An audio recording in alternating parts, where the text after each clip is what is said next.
করে টাকা নেই। দে দিদি, এবার তুই আমার 400 টাকা ফেরত দে। কি 400 টাকা? কবে নিলাম তোর কাছ থেকে 400 টাকা? আগের দিনই তো নিলি।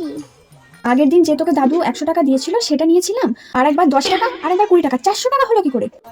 দেখ, ভালো করে হিসেবটা বোঝ আগে। দাদু যখন আমাকে 100 টাকা দিয়েছিল, সেই 100 টাকাটা আমি তোকে দিয়েছিলাম 100 টাকা। তারপর তুই আবার আমার কাছ থেকে 10 টাকা নিয়েছিস, যোগ হলো 0 0 1 1 1 2, 200 টাকা হলো। তুই আবার আমার কাছ থেকে তুই 20 টাকা নিয়েছিলিস, তাহলে 0 বসে গেল, 2 এ 2 এ 4 হলো তো 400 টাকা। এবার ফেরত দে।